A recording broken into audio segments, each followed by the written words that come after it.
Hello friend, आप सभी का स्वागत है हमारे यूट्यूब चैनल एक्सपर्ट स्टडी में। फ्रेंड, अभी हम बात करने वाले हैं railway group D modification link के रिगार्डिंग और वैसे कैंडिडेट के बारे में जिन्होंने अपनी अप्रेंटिसशिप 12/4/2019 के बाद रेलवे इस्टेब्लिशमेंट से की है। तो फ्रेंड, इससे पहले अगर आप मेरे चैनल पर पहली बार आए हैं तो प्लीज़ चैनल को सब्सक्राइब कर दीजिएगा और साथ में बेल आइकन को प्रेस कर दीजिएगा। इससे क्या होगा फ्रेंड कि मैं जो भी इस तरह का अपडेट लाऊंगा आप तक नोटिफिकेशन आसानी से मिलता रहेगा। तो फ्रेंड, मैं फाइनली यहाँ पे करने आया हूँ सुप्रीम कोर्ट फर्स्ट हियरिंग की बात। इससे पहले फ्रेंड, मैं आप लोगों के बीच एक इन्फॉर्मेशन शेयर करना चाहूँगा जो किसी भाई के द्वारा रेलवे बोर्ड को किया गया था। तो फ्रेंड, मैं फाइनली आ चुका हूँ वो ग्रीवियांस के ऊपर जो कि फ्रेंड चौधरी कल्पेश कैलाश भाई जी के द्वारा यह आरआरसी पटना के समकक्ष रखा गया था। फ्रेंड, मैं इसे थोड़ा जल्दी जल्दी में बताना चाहूँगा। फ्रेंड, यहाँ पे आप देख सकते हैं माननीय मंत्री रेलवे बोर्ड रेल मंत्रालय भारत सरकार नई दिल्ली, ठीक है, जहाँ पे फ्रेंड कहा गया है कि 2019 के प्रशिक्षण पूरा कर चुके अभ्यर्थी बच्चों को भी RRCCN 2019 लेवल 1 पोस्ट की भर्ती में मॉडिफिकेशन लिंक के लिए निवेदन। महोदय, आपसे निवेदन है कि रेलवे अप्रेंटिस को RRCCN 1/2019 भर्ती के लिए एप्लीकेशन फॉर्म में मॉडिफिकेशन लिंक के द्वारा अप्रेंटिस CCA कोटा आरक्षण सिलेक्ट करने का भी एक मौका मिलना चाहिए, ताकि वर्ष 2019 से 22 तक ऑलरेडी जिन बच्चों ने रेलवे में अप्रेंटिसशिप कंप्लीट कर चुके हैं और RRC ग्रुप डी का वर्ष 2019 में फॉर्म फिल किया है और उन रेलवे अप्रेंटिस बच्चों जिनका एग्ज़ाम का रिजल्ट देरी से आने के कारण रेलवे अप्रेंटिस कोटा आरक्षण सिलेक्ट नहीं कर पाया, जिनकी रेलवे प्रशिक्षण बाद में हो पाया और DGT द्वारा उनका एग्ज़ाम समय पर ना लिया हो, उन रेलवे प्रशिक्षित बच्चों को भी एक अवसर मिलना चाहिए, इन्होंने कहा है। फ्रेंड, यहाँ पे एक में देखिएगा RRC के नोटिफिकेशन के अनुसार EWS कैटेगरी, देखिए फ्रेंड, यहाँ पे इंपॉर्टेंस पॉइंट जो है EWS category economical weaker section 12/4/2019 थी, पर रेलवे बोर्ड द्वारा जारी 7/4/2022 के लेकर के अनुसार EWS कैटेगरी की कटअप का 2022 तक बढ़ा दी गई। तो फ्रेंड, यहाँ पे ये कहा जा रहा है कि 7/4/2022 का जो एक अमेंडमेंट आया था जिसमें EWS का कटअप जो है वो 2022 कर दिया गया, ठीक है, 2022 तक के, यानी कि at the time of document verification तक कर दिया गया। और यहाँ पे फ्रेंड, यहाँ पे आप देख सकते हैं 2 में कहा जा रहा है कि तो रेलवे द्वारा प्रशिक्षण पूरा कर चुके अप्रेंटिस बच्चों के लिए इस कट ऑफ डेट को 2022 तक कर देना चाहिए, जिससे सभी बच्चों को इसका पूरा लाभ मिल सके। 3 में फ्रेंड यहाँ पे देखिएगा कि EWS कैटेगरी के लिए 10% सीट रिजर्व है और अप्रेंटिस के लिए 20% सीट रिजर्व है। दोनों कैटेगरी में बस सर्टिफिकेट की अहमियत है। फ्रेंड, यहाँ पे बहुत ही इंपॉर्टेंट पॉइंट है ये। और 4th में देखिएगा फ्रेंड, यहाँ पे कहा जा रहा है कि जैसे कि सभी जानते हैं कि यह भर्ती प्रक्रिया 3 साल से पेंडिंग में है और इन 3 सालों में रेलवे ने इस भर्ती में बहुत बार बदलाव किया है, जैसे कि फ़ोटो सिग्नेचर मॉडिफिकेशन लिंक दिया, EWS कैटेगरी की कटअप डेट को बढ़ा दिया, मेडिकल स्टैंडर्ड में बदलाव किया गया, अप्रेंटिस बच्चों के लिए 3 वेटेज का बदलाव, फिजिकल एफिशिएंसी टेस्ट में अप्रेंटिस बच्चों को छूट दी गई और अप्रेंटिस को मार्क्स अपडेट करने के लिए फिर से लिंक दिया गया फ्रेंड, और एक बार नहीं कई बार यह मॉडिफिकेशन लिंक दिया गया।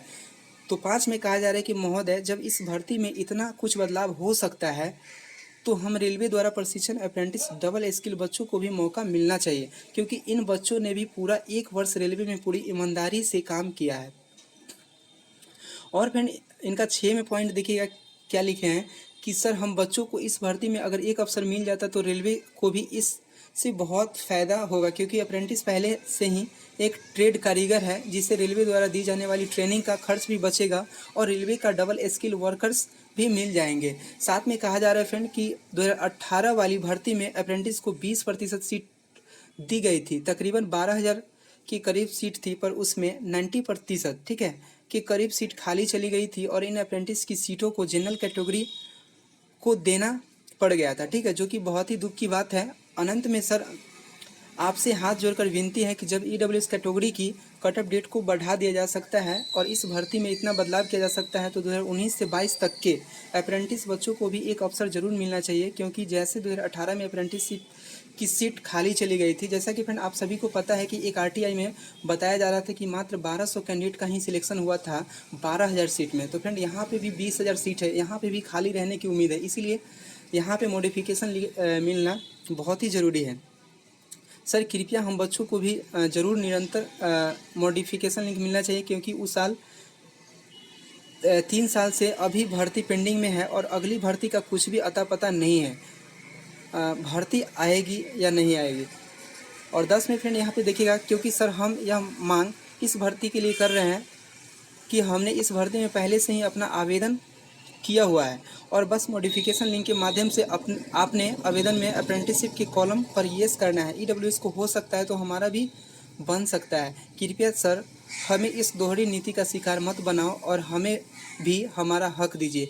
महोदय, मैं आप पर पूर्ण विश्वास है कि आप हमारी समस्या का कोई न कोई समाधान निकालेंगे। तो फ्रेंड ये कहा गया था। और फ्रेंड ये जो डेट ऑफ एक्शन है यहाँ पे आप देख सकते हैं 15/9/2022, ठीक है। और यहाँ पे करेंट स्टेटस इसका बताया जा रहा है कि केस जो है मतलब ये जो दिया गया था उसे क्लोज कर दिया गया। अब चलिए मैं आपको दिखाता हूँ फ्रेंड्स रिमार्क्स जो कि रेलवे के द्वारा क्या कहा गया है।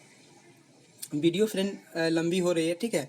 देखिए फ्रेंड यहाँ पे कहा जा रहा है रेलवे के द्वारा कि लेवल 1 के महत्वपूर्ण निर्देश ऑनलाइन पंजीकरण एवं आवेदन जमा करने के पैरा 1 एवं विस्तृत सीएन के पैरा 1.0 का अवलोकन करें, जिससे स्पष्ट उल्लेख है कि रोजगार सूचना के अंतर्गत आवेदन हेतु आवेदन ऑनलाइन पंजीकरण की तिथि 12/4/2019 को पदों के लिए निर्धारित सभी पात्रता शर्तें पूरी करते हैं। साथ ही पैरा 12 रेलवे एक्ट अप्रेंटिस के पैरा 12.2 में यह भी उल्लेख है कि सीएन ऑनलाइन आवेदन प्रस्तुत करने की अंतिम तिथि अर्थात 12/4/2019 को या इससे पूर्व अप्रेंटिसशिप पूरा करने का कट ऑफ तिथि होगा।